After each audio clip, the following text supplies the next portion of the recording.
this week we are in the Tao Te Ching, and we're in chapters 21 through 24. Please remember that I can see the chat. So if you have questions and you don't want to interrupt, feel free to use the chat. And then those of you that are joining us afterwards on the replay, please leave your comments below. All right, starting in chapter 21, we're reading again from the Stephen Mitchell New English translation of the Tao Te Ching. And starting in chapter 21. The master keeps her mind always at one with the Tao. That is what gives her her radiance. The Tao is ungraspable. How can her mind be at one with it? Because she doesn't cling to ideas. The Tao is dark and unfathomable. How can it make her radiant? Because she lets it. Since before time and space were, the Tao is. It is beyond is and is not. How do I know this is true? I look inside myself and see. Chapter 22. If you want to become whole, let yourself be partial. If you want to become straight, let yourself be crooked. If you want to become full, let yourself be empty. If you want to be reborn, let yourself die. If you want to be given everything, give everything up. The Master, by residing in the Tao, sets an example for all beings. Because he doesn't display himself, people can see his light. Because he has nothing to prove, people can trust his words. Because he doesn't know who he is, people recognize themselves in him. Because he has no goal in mind, everything he does succeeds. When the ancient masters said, "If you want to be given everything, give everything up," they weren't using empty phrases. Only in being lived by the Tao can you be truly yourself. Chapter 23. Express yourself completely, then keep quiet. Be like the forces of nature. When it blows, there is only wind. When it rains, there is only rain. When the clouds pass, the sun shines through. If you open yourself to the Tao, you are at one with the Tao, and you can embody it completely. If you open yourself to insight, you are at one with insight, and you can use it completely. If you open yourself to loss, you are at one with loss, and you can accept it completely. Open yourself to the Tao, then trust your natural responses, and everything will fall into place. And chapter 24. He who stands on tiptoe doesn't stand firm. He who rushes ahead doesn't go far. He who tries to shine dims his own light. He who defines himself can't know who he really is. He who has power over others can't empower himself. He who clings to his work will create nothing that endures. If you want to accord with the Tao, just do your job, then let go. All right. I gotta say, the text this week from Stephen Mitchell was a little elusive for me. So I'm looking forward to the opportunity to kind of go through um, this, some of these other translations, because I really love them for a richer understanding of these. So while I enjoy the Stephen Mitchell translation, it's very nuanced. So to look at this, at least for me this week, from the Sam Torod translation, which is a much older translation than the other two that we read through, I really gained a lot of understanding there. So we're going to start over here with the Derek Lin translation, and then we'll look at the annotations, and then we'll come back and we'll read the Sam Toro translation. Okay. The appearance of great virtue follows only the Tao. The Tao as a thing seems indistinct, seems unclear, so unclear, so indistinct. Within it, there is image, so indistinct, so unclear. Within it, there is substance, so deep, so profound. Within it, there is essence. Its essence is supremely real. Within it, there is faith. From ancient times to the present, its name never departs. To observe the source of all things, how do I know the nature of the source? With this. Again, very elusive translations here. I think you guys are really going to appreciate the Sam Toro translation. Sorry, I'm trying to get things moved out of the way. Okay. So, looking at these annotations does give us a little bit of clarity here. So, first, indistinct and unclear are used several times in this chapter. They refer to the mysteries of the Tao.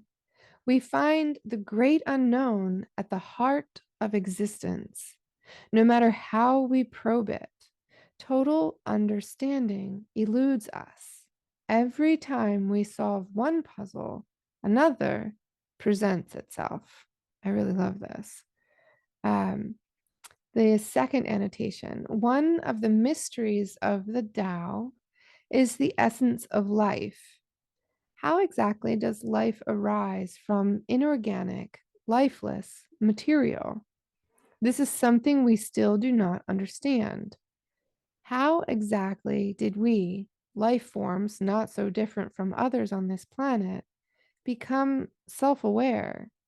This is another mystery that seems forever to remain just one step beyond comprehension. And finally, the third annotation, the concept of the Tao originated well before the beginning of recorded history. It is far more ancient than most people realize. What is it about the Tao that gives it such lasting power? The only thing we can be sure of is that it is not a passing fad or a temporary fixation. It is the enduring and eternal truth. Perhaps the answer to one of the mysteries above is that we are not life forms that have become self aware. Perhaps it is the other way around. We are entities of pure consciousness that have learned how to manifest in the physical universe through the workings of life. If this is true of us, then it is also true of the people around us. Let us put this idea to the test. When you interact with others, see them not as physical bodies, but as spiritual energy. How does this change the way you feel about them? So, I want to explore that for just a minute before we go back to the Sam Toro translation. If you see someone in front of you as their spiritual energy instead of just their physical meat suit, how does that change the way you feel about them, how you perceive them, how you perceive their interactions with you? Go ahead, Katie. Well, I was just going to say, what's changed my perspective a lot with having a lot more empathy and compassion with boundaries Mm, is having that perspective that these are just our temples and everybody is a soul with soul contracts having a human experience. We all have lessons that we've come here to learn.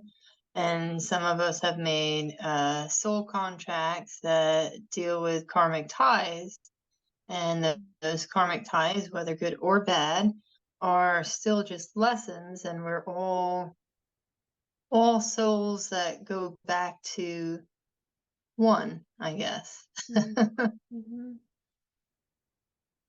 Yeah. Got anything you want to add?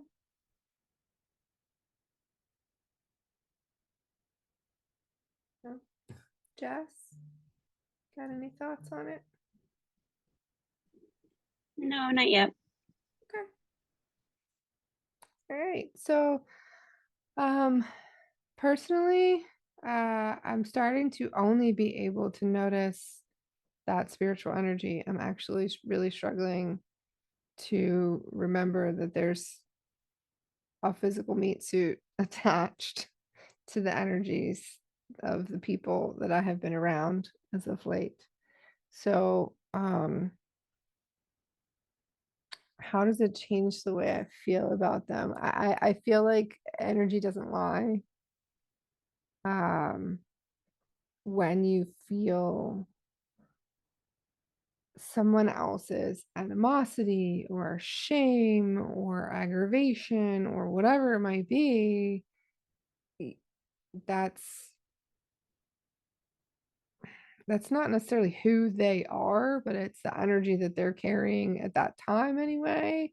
And I think that we as a people, as a species, really need to and are to an extent, at least some of us need to become and are becoming more and more aware of the energies around us and whether or not we want to entertain them in our space. Because I don't know about you guys, but I've gotten to the point now where certain energies enter my field and I just can't be in that frequency at all. Um, and I know that, a lot of people are like, oh, energy and frequency, that's all woo-woo nonsense. But you guys know that this is very much reality. We are having a spiritual experience through our physical meat suits, and that spiritual essence is energy.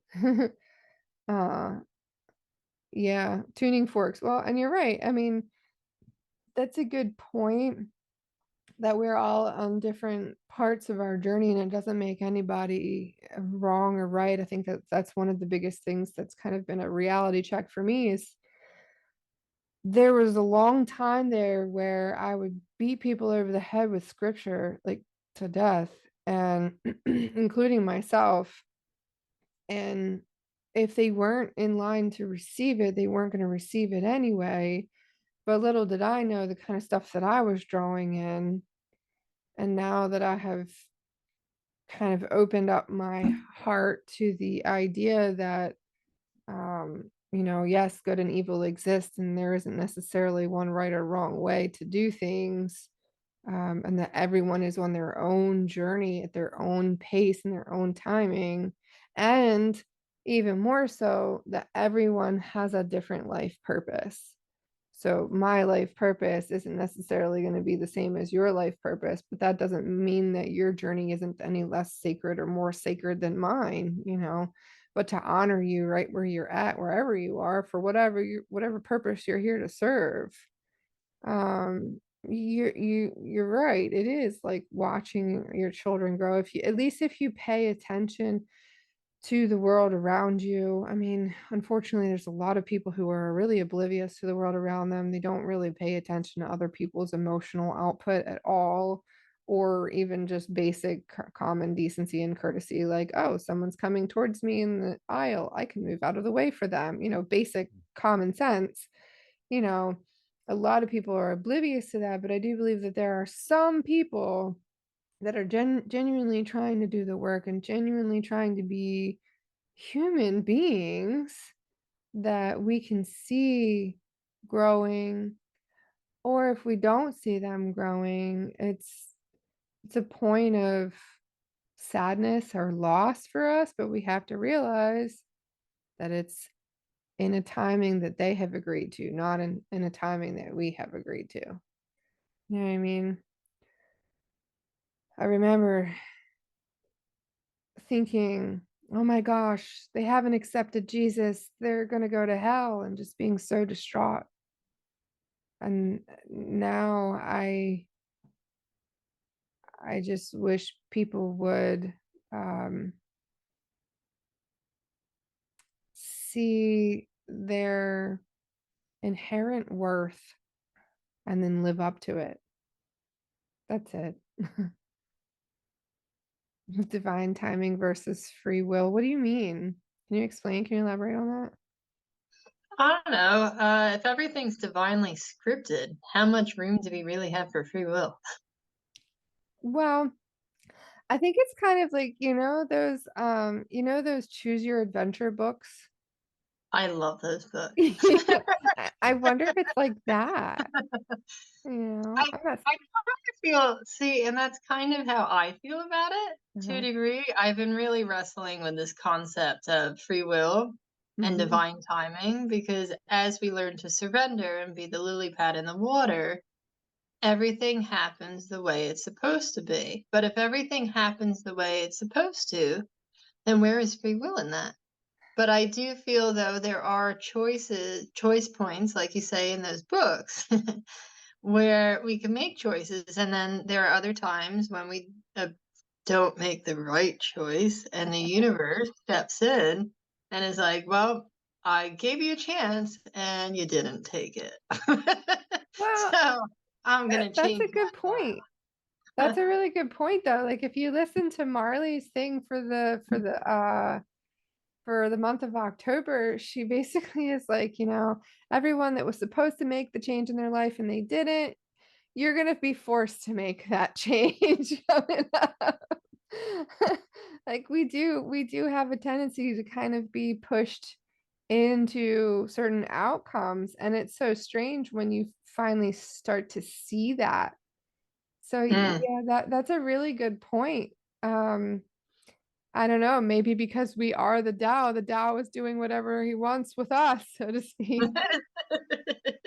Believe me, I there are times at night when I can't go to sleep, and I'm like, so is it free will or divine timing? And if it's divine timing, how much choice are we really having? Well, so what if it is free will and divine timing according to your unique blueprint that you and God slash the Tao slash whatever have agreed upon for you to experience this realm and this life and this time period as you are. So predetermined choices, essentially. Yeah. Yeah. Well, based on soul contracts, from what we've learned, that sounds more correct. Okay. Okay. To me, at least that resonates more to me, that because we hear often in the spiritual community to a lot of those who have done the work that are very much, oh, karmic lessons and soul contracts we have with people. So if we've made these soul contracts with people, however, sometimes should they we choose to not take the choice, I guess, our higher self has chosen for us, that's when the divinity comes in and is like, no, that's not what you agreed upon. We're going to change that.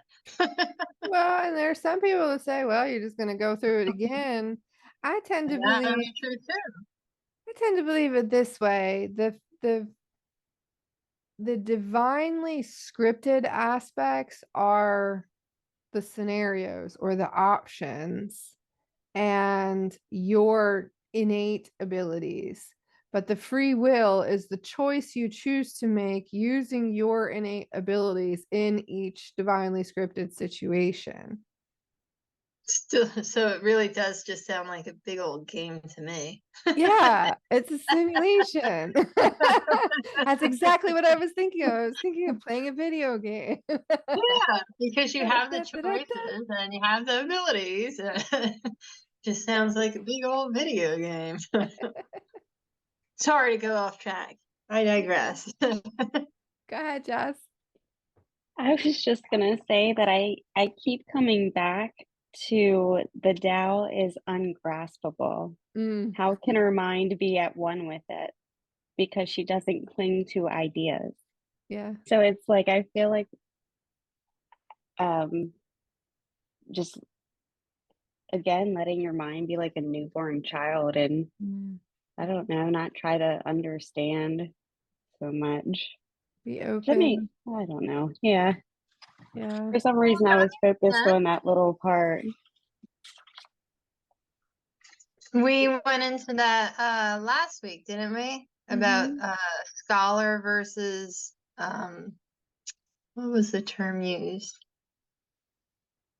A scholar thirsting for knowledge versus like a normal everyday person. Yeah, like a commoner. Yeah.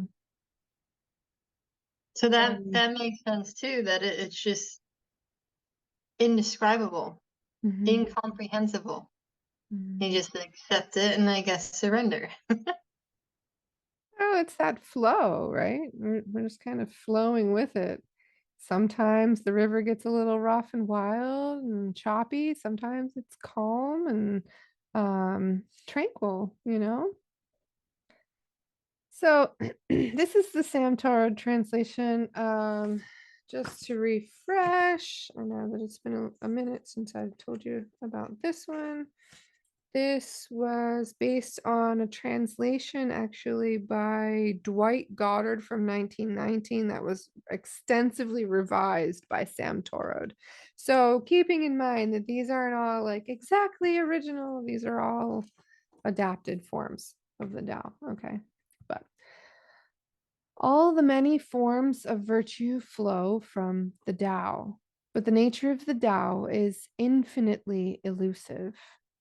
Elusive indeed, but at its heart is all being. Unfathomable indeed, but at its heart is all spirit, and spirit is reality. At its heart is truth. The Tao is eternal and unceasing. It is present at all beginnings. How do I know this? By the same Tao. So basically, the Tao tells you exactly what it is: infinitely elusive, incomprehensible, unfathomable, indistinct, beautiful, timeless, present at all beginnings because all potentialities exist there, eternal and unceasing. This is the infinite expansion of life. I don't know about you guys, but I'm loving these studies lately. Chapter 22. Yield and remain whole, bend and remain straight, be low and become filled, be worn out and become renewed, have little and receive, have much and be confused. Therefore, the sages hold to the one as an example for the world, without flaunting themselves, and so are seen clearly, without presuming themselves, and so are distinguished, without praising themselves, and so have merit, without boasting about themselves, and so are lasting. Because they do not contend, the world cannot contend with them. What the ancients called the one who yields and remains whole, were they speaking empty words? All right. So, looking at the annotations here, the Chinese have a saying: take one step back, the ocean is wide, the sky is empty. What it teaches us is that when we yield in a potentially tense situation, we will suddenly feel a sense of wide open space and wide open heart. Some may see yielding as a sign of weakness. Tao cultivators see it as a manifestation of courage and character, amply rewarded by wide open vistas. So, this idea of yielding isn't necessarily giving away your power so much as it is just opening your heart to the potentiality of what is. You know, we tend to look at situations or circumstances through a very narrow lens because we're only thinking of it kind of from a 1 point perspective, from our perspective of it. Oh, how is this going to affect me? We might look at it from a 2 or 3 point perspective where we're thinking about the people in our lives. How will this affect other people? But generally speaking, we're not really looking at it from a wide open perspective. Well, how is this seemingly tragic or difficult circumstance actually going to lead us into something much better? Case in point, just a few years ago, we were having to sell off half of our stuff and move into a teeny tiny camper in the middle of a really cold valley in the middle of winter. It was freezing. But because of that, because of having to go through that, then we were able to really appreciate and value the resource that we ended up with our home. So, and I can see how that kind of repeats itself over and over and over again throughout life. And how often do we hold on to all of the things that we think are precious and think we need to cling to? And in reality, we're just holding on to stuff that's limiting our ability to have an even wider open space and wider open heart to be able to receive even more. That's that blocking of flow. We tend to block our own flow because we think we know what's best for ourselves, but sometimes the best we can do is yield to the way things just naturally are flowing. Okay, I go love ahead. this. This is my favorite part so far. Like this resonates so deeply with me. Good. And to come back to the version right before this, with the if you want to become whole, let yourself be partial.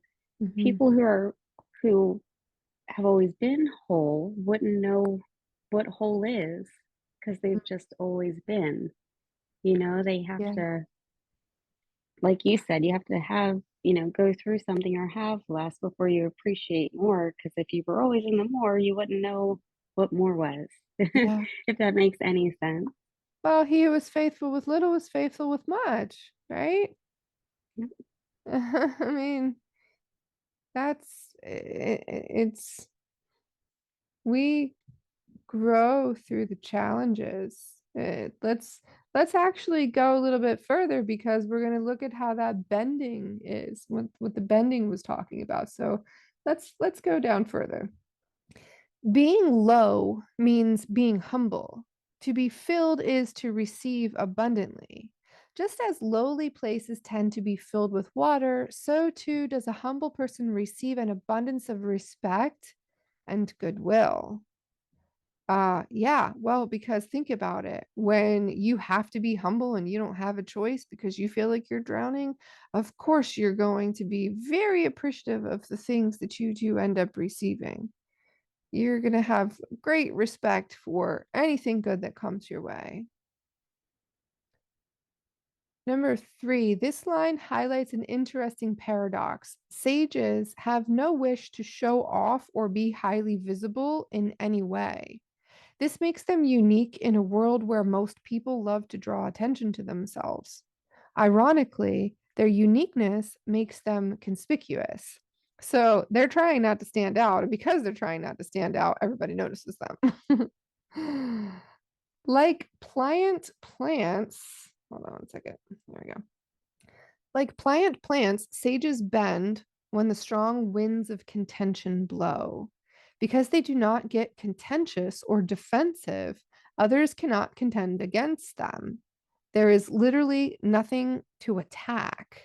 So, applying that to what we were just looking at, this ability to be able to be open and receptive is the same concept of being pliable, right? Open and receptive to receive good, bad, or otherwise, whatever lessons are coming your way, because you know that's what's going to evolve your soul. Same thing with being a pliant plant that learns how to bend when the wind blows instead of breaking. And how often do we see ourselves from a state of fear thinking that we're going to break because of a situation that we're in when really we're not? It's just making us stronger and more resilient. Trees are all bent and still stand strong. That's because they've learned how to move with the wind, right? Yielding in the Taoist sense does not mean suppressing the desire to fight. Instead, it means we relinquish the need to be defensive. Again, defensiveness. Yeah, dandelions through cement. Exactly. Our views do not gain validity when we defend them, nor do they lose validity when we choose not to defend them. Therefore, being defensive amounts to nothing more than a tremendous waste of energy. Yielding lets us save this energy to be directed to something more constructive. It's a very interesting take on it. But that's a very good point. No matter how much we believe that our viewpoints are valid, our defense of them isn't going to change their validity to someone else who may agree or disagree with us, nor will it change our own belief of that, right? So they're not going to lose their validity if we choose not to defend them. They're not going to gain any validity if we choose to defend them. But interesting that we do have a tendency to be very defensive of our egos, of our possessions. We don't want to let things go very easily. We don't want to be told when we're wrong or when we're not living our purpose.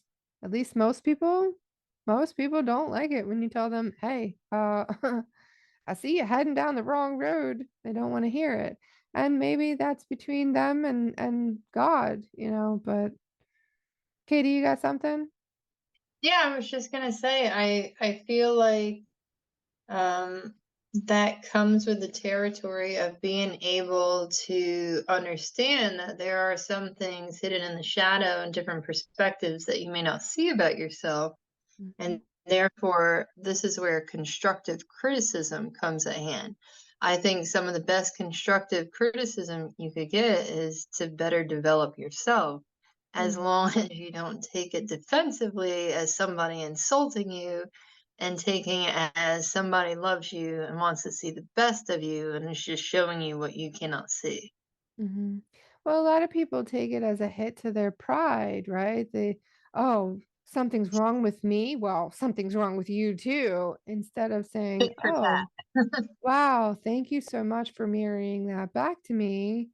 I need to work on that. And then in the same respect, having the ability and the fortitude, I would say, or the courage to do the same when something similar arises in the person who mirrored them. You know, just as much as we need to be able to mirror someone's own I don't want to use the word faults necessarily, but like points where they're not growing spiritually, let's say that. These aspects of their self that they might be blind to, that they might not be able to see, instead of taking it as, oh, you're insulting me, you're offending me, they can take it for what it is, learn from it, grow through it. And then when it flips, when the tables turn and that person has the opportunity to have something negative or whatever mirrored from within them, then they should theoretically be able to take it, and the other person should theoretically be able to dish it out. You know what I mean? In a way that's loving, in a way that's kind. Exactly, Jessica. I was just gonna butt in there and say, speaking solely about myself, my delivery is not always the greatest. And I recognize that and, can work on it. But I think it's really about that delivery. Mhm. And not to jump too far ahead, but in 23, just remember this when we get there. The very first two lines are Mhm. express yourself completely, then keep quiet. So remember that when we come to that. Yeah. Yeah. Well, so the thing that stuck out to me about that verse, and we will get more into it, but the express yourself completely. So yeah, I'm gonna hang on to that. Let's go back and read the Sam Torah translation, and then we'll head over to 23. At that time, the broken will be made perfect. Oh, and just so you know, this one was called redemption in this translation. At that time, the broken will be made perfect, the bent will be made straight, the empty will be filled, the worn out will be renewed. Those having little will obtain much, and those having much will be overcome. The wise, embracing unity, will become the world's model. Not striving, they will become enlightened. Not asserting themselves, they will endure. As much as they embrace the world will embrace them. Is the old saying, the broken shall be restored, a false hope? No, all will be restored and return rejoicing. I like that, living authentically. Yeah, that's been a big theme lately, hasn't it, Katie? Living authentically. So I just wanted to point out, I noticed a lot of um things in these few verses that really, or these few chapters that really resonated with some things that we find in the scriptures, right? One, the weak will be made strong. We see that in Second Corinthians 13. And then in these, all things are being made new, right? All these things are being um, restored, right? All will be restored. I believe that even though some might take longer than others, all will be restored, right? Um, 2 Corinthians 5:17, all things are being made new. Old things are passed away. Behold, all things are become new. Right. Um, Also, I would point out even Matthew 5:5. You blessed are the meek, for they will inherit the earth. These people don't have to be um in it for themselves. This idea of embracing unity and that becoming the world's model. I think that's wonderful. I think I'm excited for that. Let the world model some unity, and not in this weird, contrived, New World Order kind of way, but like genuine community. We love one another. We have a tribe. This is the world tribe, so to speak. All right, 23. Sparse speech is natural. Thus, strong wind does not last all morning. Sudden rain does not last all day. What makes this so? Heaven and earth. Even heaven and earth cannot make it last. How can humans? Thus, those who follow the Tao are with the Tao. Those who follow virtue are with virtue. Those who follow loss are with loss. Those who are with the Tao is also pleased to have them. Those who are with virtue is also pleased to have them. Those who are with loss is also pleased to have them. Those who do not trust sufficiently, others have no trust in them. All right. We've only got 2 annotations here for this one. Tao cultivators value quality over quantity and prefer fewer words with more meaning over many words with little meaning. Wind and rain, the words of nature, never last for too long. Therefore, measuring our words and saying more with less is an excellent way to emulate nature. We should express ourselves in a concise manner and return to quietude once we have conveyed our meaning. We should also beware of people who claim to study the Tao and yet speak at great length in platitudes. They have no true understanding of this chapter. So, I love this because it's not telling you to just keep your mouth shut all the time.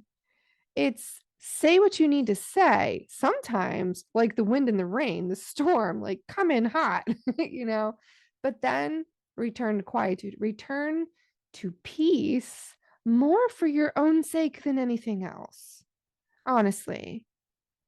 And we're going to see that a little bit more as we continue to read on. So I'm going to go ahead and read the second annotation, unless you guys have anything that you want to add in here. Okay. These lines are a way to describe the law of cause and effect. The function of the Tao is indifferent and will let us reap what we sow. Whether it is the Tao, virtue, or loss, we become what we think about. This means that we have the mandate to determine and direct our own thinking.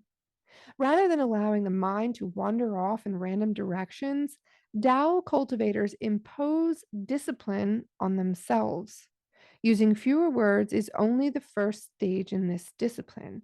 It is followed by quiet introspection, where we consider our purpose in life and the best way to serve that purpose.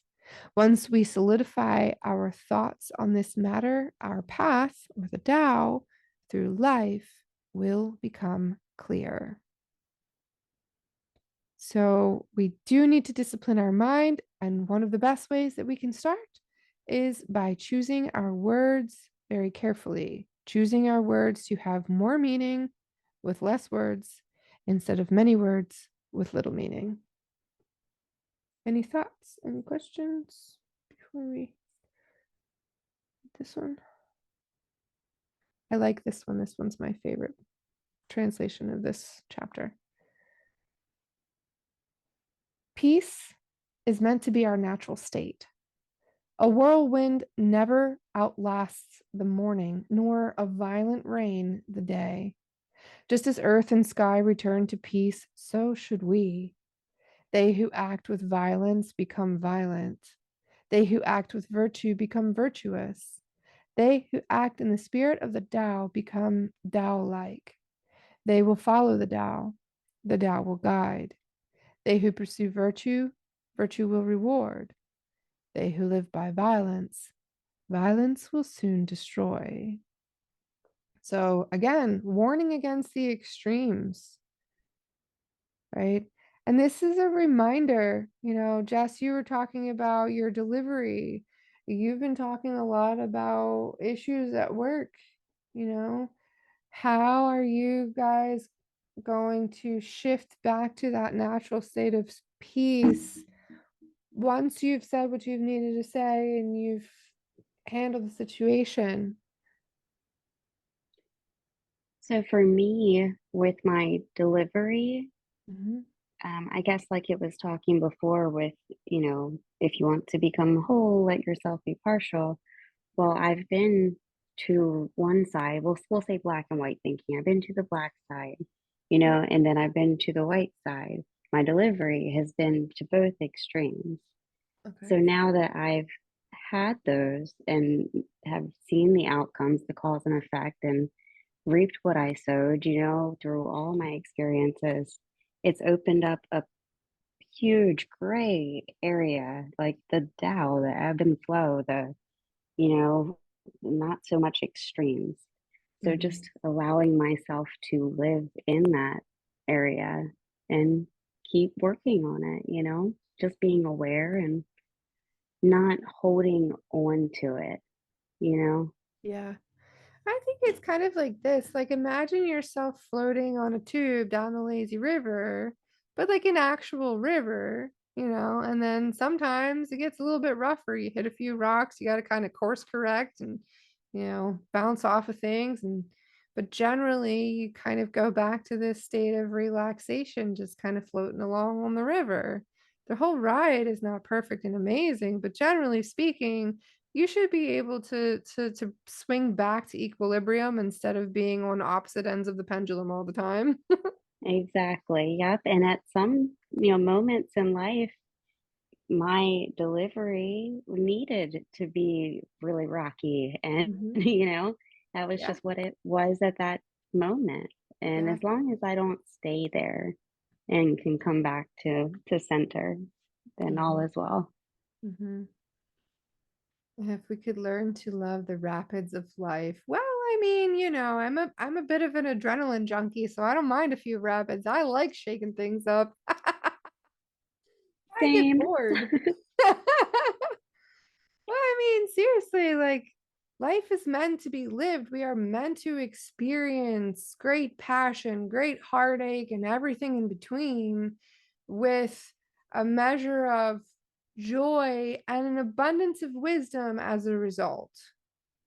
Whitewater rafting is pretty awesome. But jumping out of a plane sounds really appealing to me. Like I like those rushes in life. But I mean, I almost, and maybe this is to one extreme in terms of the Tao, but I almost feel like life is not lived unless it's lived on the edge a little bit, you know. Um, but I don't think that that's necessarily good or bad.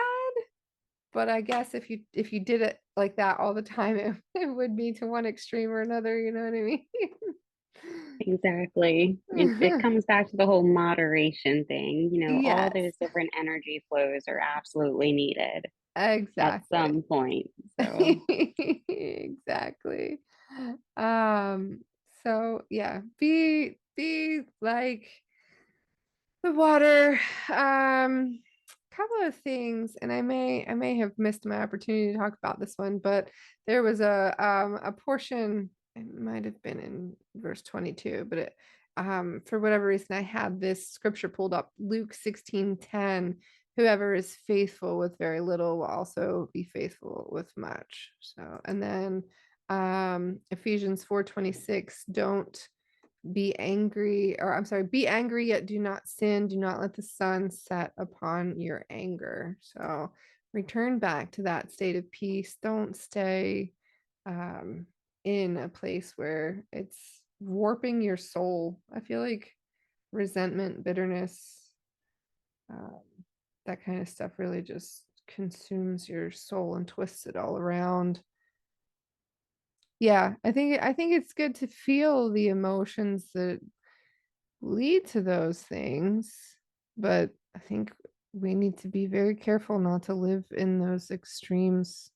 And a lot of times I think we're unaware, even I think especially living in the extreme of apathy.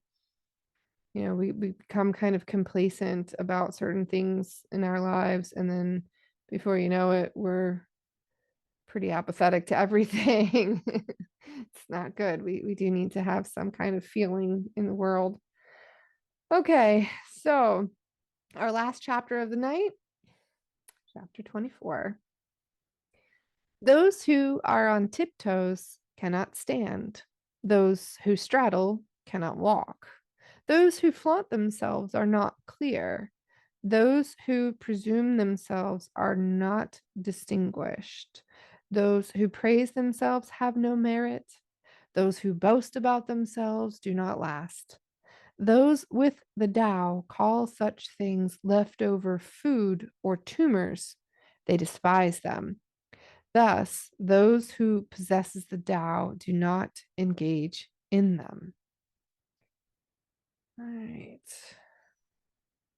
3 annotations for this one. Number 1, to stand on tiptoes is to raise oneself above others. This is an effective metaphor for arrogance because we know from everyday experience that it is not possible to stand that way for very long.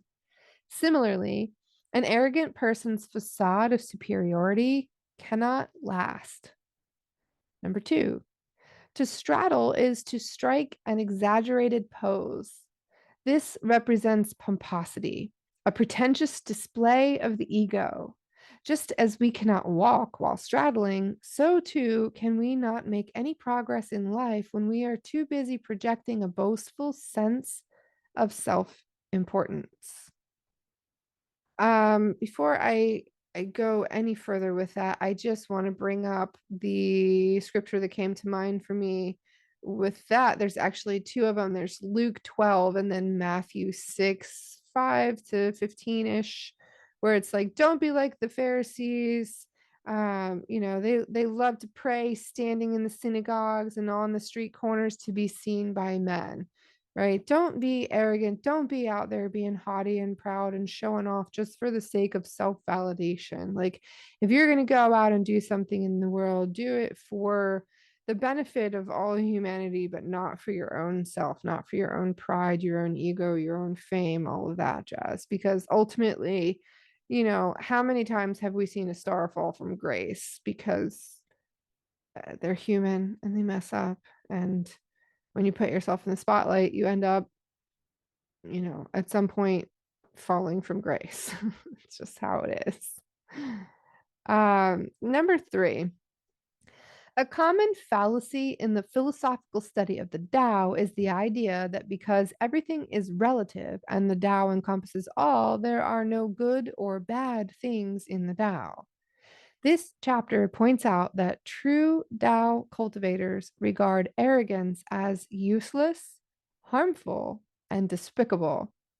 Although it is no less a part of the Tao than any other human trait, arrogance simply isn't something that can uplift and inspire most of us, which is true. Okay, love you. Have a good night. Be safe. So I will say this. I think that confidence can uplift and inspire, but I think confidence is different than arrogance. I think you can be confident in your abilities and confident in who you are and what you stand for, and still be humble. You don't have to be arrogant. You know what I mean? Oh, it's for next week. This last one. It is unnatural to walk on tiptoe. Try to elevate yourself above others, and you will soon fall. Those who display themselves do not shine. Those who inflate themselves do not grow.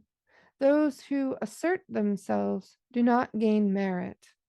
The relation of these things, self display, self inflation, and self assertion, to the Tao is the same as fat to lean meat. They are unhealthy excesses, fit to be trimmed off and discarded. The Tao is not in them. So, again, this idea of kind of puffing yourself up and making yourself self important, is like added fat that can be discarded. Many mistake confidence for arrogance. Well, and I think there's a fine line. So, okay, you can be confident in yourself and your abilities. You know what you have to offer, but you also know that you will always have room for improvement. I think that it's when you stop believing that you will have room for improvement that you become arrogant. Well, I'm the best that there is, and there's no one better than me, and I'm fantastic. You know what I mean? Like there is a point where while you can say, no, I know that I am fully capable in this area, I can handle this task with grace and ease, that is a healthy state of confidence. But when you are boastful about it and you don't think that anyone can be better than you or that you can be better than you, then you've stopped being confident and starting being prideful and pompous. Yeah, arrogance is not inspirational at all. And I've seen a lot of different influencers, for example, that will have a sense of confidence and maybe they know a lot about a topic, but they'll be honest and they'll tell you, I don't know everything about this topic. Um, and then there are others who just act like they know everything and the rest of the world is wrong and they're right. And it's a sad thing to watch them fall, but fall they do. So, um, it's a reminder to remain humble, which sometimes isn't easy because, um, at least for some of us anyway, for myself specifically, I always wanted recognition, always wanted, um, you know, to hear, well done, good job, something like that. And so even the idea of oh, when you get to heaven, you'll get to hear, well done, good and faithful servant, like that was very appealing to me. And I realized that I don't really need anyone else's validation. I really just need my own. But you know, when you grow up a certain way thinking that you need a certain thing, it makes it a bit more challenging to realize that it's not really about us. I mean, think about it. When we were in our late teens, early 20s, we thought the world was about us. The world was our oyster. We could do whatever we wanted, you know. Little did we know. But I do like this idea of the unhealthy excesses that can be trimmed off and discarded. I think that a lot of times ego gets in the way of a lot of things. We are prideful. We think that we are owed something or that we have earned something that, you know, we have to remember that everything that comes in and out of our lives is temporary and not something that we can hold too tightly to. Be open to letting things flow through the fingers like water. Yeah. All right. Well, that is all for this evening. I hope you enjoyed the study tonight, and we'll see you next week.